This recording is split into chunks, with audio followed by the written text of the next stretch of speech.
ଏଇଟା ଦେଖନ୍ତୁ ସାଙ୍ଗମାନେ ଏଇଟା ଆମର ଗୋଟିଏ ଗଛ ଯାହାକି ଆମେ ଲଗେଇଛୁ ଆଉ ସେଥିରେ ରିଆ ସକ୍ସେସ୍ ହେଇଛନ୍ତି। ସବୁ ବର୍ଷ କାକୁଡ଼ି ଗଛ ଲଗାଉ, କାକୁଡ଼ି ଗଛ ପାଣିରେ ବର୍ଷା ପାଣିରେ ପୁରା ସଡ଼ିକି ଖରାପ ହୋଇଯାଏ, କୌଣସି ଜିନିଷ ହୁଏନି।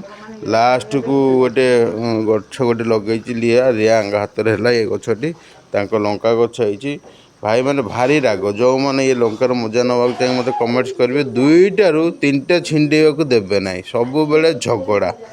ଆଉ ଗୋଟିଏ ଗଛ ସାଙ୍ଗମାନେ ମୋତେ କହିବେ, ଇଏ ଯେଉଁ ଗଛ ଲାଗିଛି ଏ ଦେଖନ୍ତୁ, ମୁଁ ଗୋଟେ ଗଛ ଦେଖାଉଛି, ଯଦି ଯିଏ ଜାଣିଥିବେ ମୋତେ କମେଣ୍ଟସ୍ରେ କହିବେ ଏ ଯେଉଁ ଗଛଟି, ଏ ଗଛଟି କି ଗଛ କିଏ କହିପାରିବେ? ଏଇଟା ସବଜିରେ ପଡ଼େ, ସବଜିରେ ପଡ଼ିଲେ ଆ ପତ୍ର ପୁରା ଧନିଆ ପତ୍ର ଭଳିଆ ବାସେ। ଆଉ ମାନେ ସବଜିଟା ବହୁତ ଟେଷ୍ଟ ଲାଗେ, ଆଉ ତରକାରୀ ବହୁତ ଭଲ ଟେଷ୍ଟ ଖାଇବା ଲାଗି ବଢ଼ିଆ ଲାଗେ। ମୋତେ କମେଣ୍ଟସ୍ରେ ଜଣାଇବେ। ଆଉ ସାଙ୍ଗମାନେ ଦିଆ ରେଡ଼ି।